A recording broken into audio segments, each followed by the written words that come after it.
Құрметті оқырман, әңгімені тыңдамас бұрын арнаға тіркеліп алуды ұмытпаңыз. Ағаттық 2 бөлім. Арада 15 күн өткесін Парахат үйге асыр-тұсыр келіп мұздатқыштан су алып ішті де, аяулымға қарап жымың-жымың етіп, «Маған басқа футболка трико берші, мынау теріс асып кетті» деп бөлмесіне сүйрей жөнелді. Құрбанға құрық саламыз, бүгін қызын алып қашамыз, тойға дайындала бер деп айтып үлгергенше есалаң адам сияқты Құрбан да кіріп келді. Қатынның қасынан шықпай қалғанға, бұл қатын құшақтап жата кетті ме десем, сендер жаңа бастағалы жатыр екенсіңдер ғой. Сен қатын асықпа, түнде істесеңдер де үлгересіңдер. Мен үйленіп жатырмын, сосын біз де ат шабысқа қосыламыз. Үшеуміздің балаларымыз құрдас болса, үшеуі де дос болады. От солай қатын, сәл сабыр сақтаң. Мен жетіп алайын, Ринаттың қатыны 2 қабат, оған жете алмаймын, бірақ сендерден қалыспауға тырысам, деп аяулымның бүйірін қысып қалды. Жоқ, бош шынды ғана. Әуелі аларыңды алып ал, сосын жарысарсыңдар, деп сыңғырлай күлді. Дөрекі әзілдесіп, сылқылдай күлісіп жүріп, Парахат пен Құрбан үйден шыға бергенде, Парахаттың анасы алдарынан шықты. Құрбанжан, аяқтайын деп жатыр деп естіді, құтты болсын. Оң болсын, үшеуің бір жылда үйленіп жарысып жатсыңдар ма? Жақсы болған екен. Кешке таман әкелерің келген соң құтты болсынға кіріп шығармыз, деді. Иә, апа, рахмет. Әумин, кешке дейін сол шаруаны реттеп алсақ, ар жағы той ғой, деп екеуі құлағына жетіп ыржиды. Жақсы бопты. Бара қойың, құтты келін болсын, деп Парахаттың анасы арттарынан қарап қалды. Жүгіріп терезеге барған аяулым екеуінің жағаласып жүріп Ринаттың көлігіне отырып жатқанын көрді. Иә, үшеулеп жүріп Құрбанның ұнатып жүрген қызын алып қашты. Бұл қыз аяулымда қарсылық білдірген жоқ, себебі қыздың ата-анасы болмаса, қыз да қыздың 1-2 жеңгесі де бұлардың қатынынан хабардар екен. Сонда қыз келген соң Құрбанның әке-шешесі алдынан өтуге деп құдаларды жіберіп тойға рұқсат сұрамақ.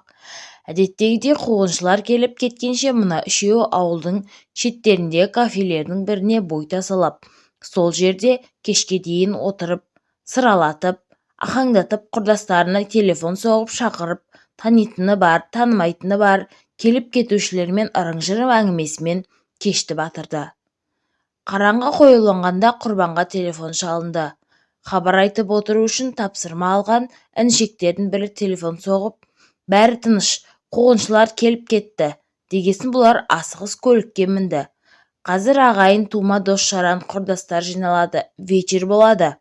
Той басталады, үздіксіз тынбай сөйлеп келе жатқан Құрбан бұл екеуін тілмен шағып келеді. Бұлар да қалыспай жаңа үйленген достарын тілмен қажап отыр. Ұзын асфальтқа шыққасын Құрбан болда-болға салып, екеуің асықпаңдар-сай, әйелдерің тәтті дәмін алып алғансыңдар. Мен де барғаннан тәттіге бас қоям. Сендерден қалам ба? Деп онсыз да 110-нан асырып келе жатқан досына, Ринат, бас, шап тезірек. Отырасың ба осылай арбайдағандай болып, деп тарқылдап отырды да, алдарында келе жатқан көліктен озбақ ниетте, шықшы мынаның алдына, жүгіріп болмайды ғой, деп рөлді солға бұрып жіберді. Сол екен, әппақ жарық көзі шағылыстырып жарқ етті де, бірдеңенің тарс еткенін, көліктің сықырлай қирап бара жатқаны естілді. Үшеуі де ары қарай қап-қараңғы әлемге еніп кетті. Айналадағы жұрттың көргені қатты келе жатқан Нексия көлігі қарсы жолға шығып кетіп, ауыр жүк көлігіне соқты. Соққының қаттылығы сонша Нексияның жопыры шығып, түгел жапырылып, жолдан ұшып 5-6 рет домалады.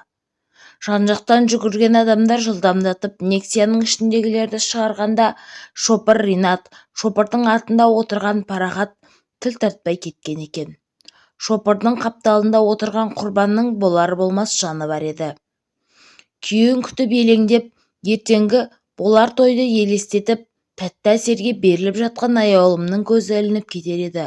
Тасыр-тұсыр дыбыстармен енесінің Құдай-ай, Құдай сақтай көр, Алла, не болды, құлыным-ай, аман болса екен, деген зарынан денесі тітіркеніп, жүрегі шошынып қалды. Сол екен, өзінен үлкен күйеудегі қайын әпкесі кіріп келіп, бол тез кейін, Парахаттар авария болыпты, деп шығып кетті. Төбесінен мұздай су құйып жібергендей болған аяулымның аяқ-қолынан әлі кетіп қалды. Ана киімін бір, мына киімін бір ұстап мәңіреп отырғанда қайынапасы қайта кіріп, «Ту, сен де қатын әлі отсың ба? Халатыңның бірін ки де шық тез. Тойға баратсың ба сонша? Бол шық» деп жанын алып жүгіріп киіндірді де енесі екеуін көлікке салып алды. Атасы нағашыларының көлігімен кеткен екен. Бұлар ауруханаға жеткенде алдарынан шығып күтіп алған нағашы атасы аяулымның енесін құшақтап тұрып, «Болды, үзіліп кеткен екен. Сол авария болған жерде Ринат екеуі тіл тартпай кеткен екен. Мықты бол, Алланың ісіне шара бар ма?» дегенде енесі дауыс етіп жоқтай бастады. Аяулым дел сал қалпында мәңгірік болып жатқанын түсінбей тұра берді. «Жоқ» деген шыңғырған дауыс барша жұртты дүр сілкіндірді.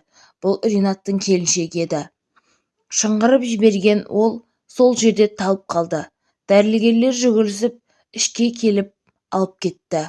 Аяғының әлі кетіп, тізесі дірілдеп, енді болмағанда құлап қалатын аяулым артынан қапсырып құшақтаған кім екен деп қарағанда өзінің анасын көрді. Аяулымда көз жасына ерік берді. Ауыр жүкпен үнсіз үйлеріне жеткен аяулымды анасы демеп сүйеп жүр. Үйіне Парахат екеуінің бөлмесіне кіргенде аяулымның көкірегінде бір нәрсе үзілгендей болып, бар даусымен шарқырап жылап жіберді. Аяулым жылайды, есінен танады, есін жинаса тағы жылайды. Неше күн өтті, кім келді, кім не деп жатыр, оны білмейді, сезбейді. Неше күннен ас ішкен жоқ, неше күн ұйықтаған жоқ, білмейді, тек жылау.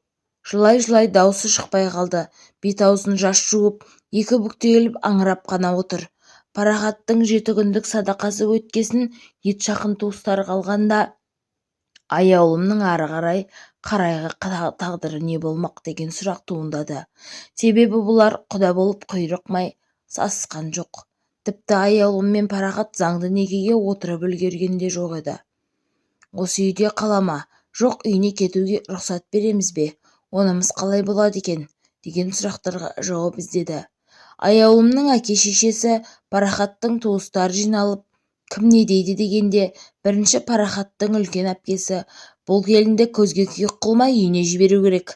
Келін бөлмесінен кіріп-шығып жүрсе, ата-анаға Парахаттың өлгеніне көндігу қиын болады. Кетсін», деді.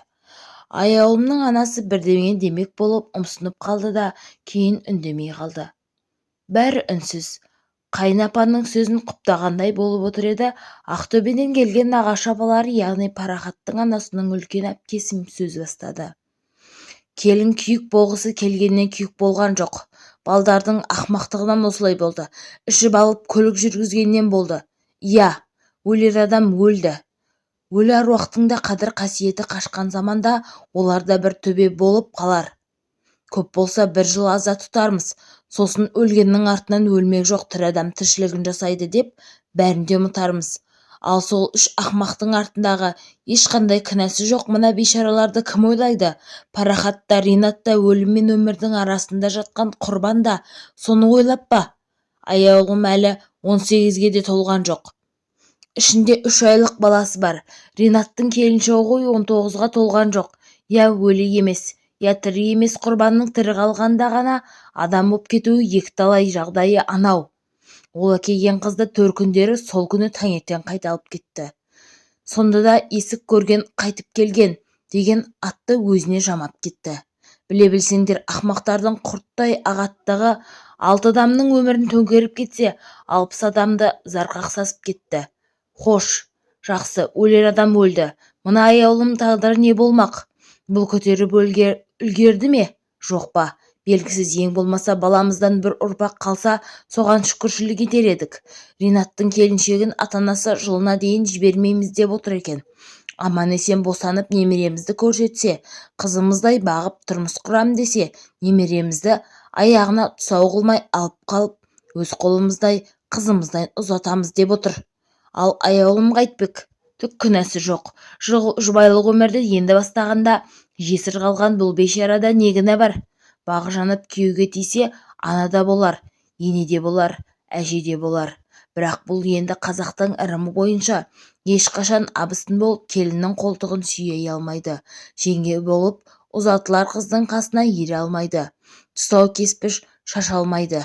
Өмірдің жарты қызығын парақатпен қоса көмген адам ғой бұл. Не жазығы бар бұл аяулымның? Деді де аяулым мен анасына қарап, аяулым, қарағым балам, кешір бізді. Бұлай болады деп ойламаған. Енді шешім өзіңде. Бұл үйде қалмасаң, белгілі айтсаң да құдалық дейміз. Есіңде болсын, 40 шырағыңның бір сөнсе бір жанар. Тағы да тұрмыс құрам десең, бір төркінің мен болам. Саған көмектесем. Өзім өлер болсам, ұрпағыма аманаттап кетем. Сен менің үйімнен бір қызымсың. Мен сені қызымдай қылып ұзатам, деп орнынан тұрып келіп маңдайынан сүйіп. Құдай бір есігі жабылған адамға екінші есікті ашады деген, ендігі жерде бағың ашсын деп батасын берді. Енесі де солай істеді. Сол жерде отырған 3-4 жас үлкен әйелдер келіп бетінен маңдайынан сүйіп баталарын берісті. Ер азаматтар бата беріп, аят оқып аяғымды шығарып салды. Аттағанына толық бір ай болмаған, бақытты қылам, бақытты болам деп аттаған табалдырығынан сүлдірі сүйретіліп анасының демеуімен аяулым шығып бара жатты. Алда қандай өмір тұр, не күтіп тұр, ол енді тек бір Аллаға аян. Соңындағы түйін. Әңгімедегі адам аттары өзгертілген, сәйкес кеп жатса кездейсоқтық деп есептелсін. Міне ағайын, бір кішкентай ағаттық осындай үлкен орны толмас өкініш пен зор қайғыға ұшыратты. Қазақ бекер айтпайды, атам-ау деп жоқтасаң да, ботам-ау деп жоқтатпа деп. Назарларыңызға рахмет.